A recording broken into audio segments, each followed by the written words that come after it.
నేడు భారతదేశంలో జరుగుతున్న ఈ దుర్భరమైన, ఈ నీచమైన, ఈ నికృష్టమైన సంఘటనల కారణంగా మా మహిళల గుండెల్లో ఇలాంటి సంఘటనలు గుబులు పరుస్తున్నాయి. స్వాతంత్ర దినోత్సవ శుభాకాంక్షలు చెప్పుకోవలసిన వేళ మహిళలకు స్వాతంత్రం లేదన్నది మాకు క్లియర్గా తెలుస్తుంది. ఇది ప్రశ్నార్థకంగా మారింది. స్వాతంత్ర దినోత్సవ శుభాకాంక్షలు చెప్పుకోవలసిన వేళ మహిళల స్వాతంత్ర్యం ప్రశ్నార్థకంగా మారింది. మన దేశంలో ఉన్న నీచమైన వ్యవస్థ ఏంటంటే న్యాయ వ్యవస్థ. న్యాయ వ్యవస్థలో ఉన్న లోపం, అన్యాయాన్ని సరిగా తగిన న్యాయం జరగకపోవడం,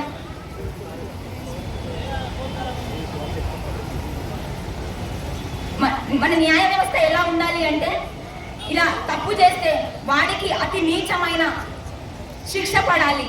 అసలు ఆ పని చేయాలంటే వాడి గుండెల్లో వణుకు పుట్టాలి, రోడ్డుకి ఈడ్చాలి. వాటెవర్ వాడు రాజకీయ నాయకుడైనా, వాడు ఏ వ్యవస్థలో ఉన్నా, సినీ రంగంలో అయినా, రాజకీయ నాయకుడైనా ప్రతి ఒక్కరికి ఒకే శిక్ష అమల్లో పరచాలి. ప్రతి ఒక్కరిని రోడ్డుకి ఈడ్చాలి.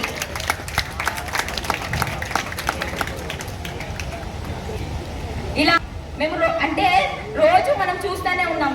ఎక్కడ ప్రతి చోట ఎక్కడో అక్కడ ఏదో ఒకటి జరుగుతూనే ఉంది. మొన్నటి దాకా ఇప్పటి వరకు మణిపూర్లో ఒక సంఘటన జరిగింది. వాళ్ళని నేకుడుగా గ్రౌండ్ అంటే రోడ్స్ లో తిప్పారు. ఆ సంఘటన మరిచిపోకముందే మళ్ళీ ఇది ఒకటి అయిపోయిన తర్వాత ఇంకొకటి వస్తూనే ఉంది. కానీ దీనికి ఫుల్ స్టాప్ అనేది లేదు, అలా ఉండట్లేదు. అసలు దీనికి అంటే లేదు అంటే ఇలా జరుగుతున్నా కానీ ఏ ఒక్క నాయకుడు కూడా దీని గురించి మాట్లాడకపోవడం అసలు ఏంటో ఇది నాకైతే అర్థం కావట్లేదు.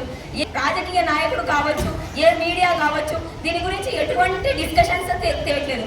అంటే నార్మల్గా ప్రతిదానికి వ్లాగ్స్ అవన్నీ ఇన్స్టాలు అవి ఇవి చేస్తూ ఉంటారు. కానీ వీటిలో ఎందుకు ఇంత జరుగుతున్నా కానీ, ఇంత దారుణంగా ఉన్నా కానీ ఎందుకు పట్టించుకోవట్లేదో తెలియట్లేదు. ఓన్లీ అంటే ఇలాంటివి జరుగుతూ ఉంటే లేదు అంటే ఏదైనా మీకు ఇబ్బంది ఉంటేనే మేము గుర్తొస్తాము, అంటే ఏదైనా మీకు ప్రమాదం ఉంటేనే మేము గుర్తొస్తాము. ఇలాంటి మాకు అంటే మా పైన అరాచకాలు జరిగినప్పుడు మేము గుర్తురాము, మాకు సపోర్టివ్గా ఉండరు. మీకు ఏదైనా ప్రాబ్లం వస్తుందో అప్పుడే మేము గుర్తొస్తాము. ఇలా అంటే మాకు ఇంత అంటే మేము మీ సంరక్షణను కోరుకునే మేము ఏం చేయాలి అసలు అంటే అంటే మొన్న అంటే ఇప్పుడు ఈ ఇన్సిడెంట్ ఏంటంటే ఎస్ఆర్ అంటే మినిమం అంటే నెక్స్ట్ ఇంకా కొన్ని రోజుల్లో ఆమె అంటే బయట హాస్పిటల్ రన్ చేసినా నడుస్తుంది. వాళ్ళకు పేరెంట్స్కి ఎన్ని కళలు ఉంటాయి.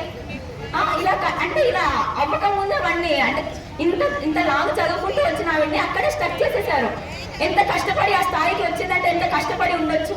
ఆ పేరెంట్స్ మాతృభాష ఎలా తీరుస్తాం మనము అంటే ఒక్క ఇంట్లో అది ప్రాబ్లమ్ చాలా ఉన్నాయి. ఇప్పుడు మేము ఉన్నాము, మాకు కూడా చాలా చెప్పుకోలేని ప్రాబ్లమ్స్ ఉండుంటాయి. ప్రతి జోన్లో ఎవరో ఒకరు ఫేస్ చేసే ఉంటారు. కానీ బయటికి రావట్లేదు. ఎందుకంటే దానికి తగ్గట్టు సపోర్ట్ మాకు లేదు వెనక.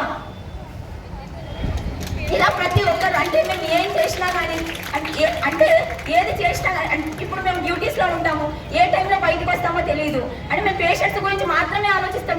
డ్యూటీలో ఉన్నప్పుడు 24 గంటలు వాట్ ఎవర్ అది డే కానీ నైట్ కానీ ఏ టైం కానీ మేము టైం చూసుకోము. పేషెంట్ ఎమర్జెన్సీలో ఉన్నాడంటే వచ్చేస్తాం ఇక్కడికి. కానీ మా సేఫ్టీ ఆలోచించుకోము ఆ టైంలో.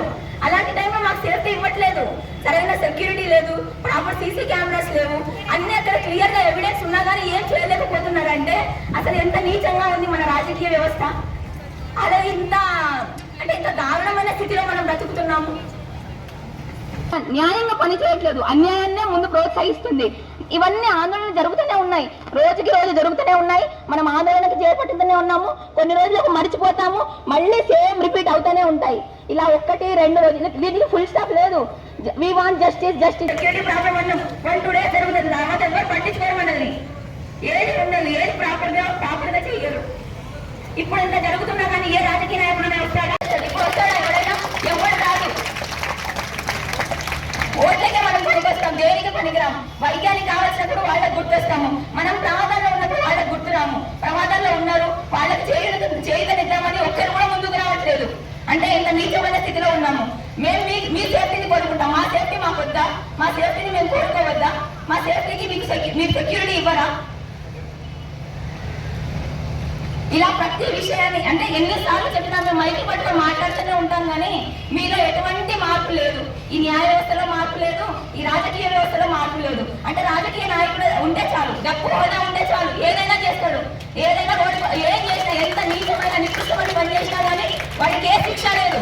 ఎందుకంటే జైల్లో హాయిగా ఉంటాడు కొన్ని సంవత్సరాల వరకు, తర్వాత వాడికి సక్రమంగా మెచ్చి బయటికి పంపిస్తాడు. రేపటి నాడు వాడు రాజకీయ నాయకుడు అవుతాడు, మళ్ళీ జనాల మీద పడతాడు, మళ్ళీ దోచుకుంటాడు, మళ్ళీ సేమ్ సిచ్యువేషన్. ఏదైనా సరే, ఏదైనా నార్మల్గా ఒక తప్పు చేస్తుందంటే దాన్ని వాడిని నరకాలి, రోడ్డు మీదకి ఈడుకొచ్చి నరకాలి. లోపల శిక్షించడము, జైలు శిక్షలు వేయడం అలాంటివి కాదు. అది చెయ్యాలి అంటే వాళ్ళని భయపడాలి, రోడ్డున ఈడ్చి కావాలి. అది రాజకీయ నాయకుడైనా, ఏదైనా సినీ రంగ నాయకుడైనా, వాటెవర్ ఏ రంగంలో ఉన్నా కానీ ప్రతి ఒక్కరికి ఈక్వల్ గా శిక్షించాలి. ఆ తప్పు చేయాలి అంటే వాడికి అంటే ఒడుకు పుట్టాలి. అసలు ఇంకోసారి తప్పు అన్న థాట్ రావద్దు వాడి మైండ్ లో. ప్రతిదీ ఇలా చెప్తూనే ఉన్నాము, కానీ ఎటువంటి ప్రయోజనం లేదు.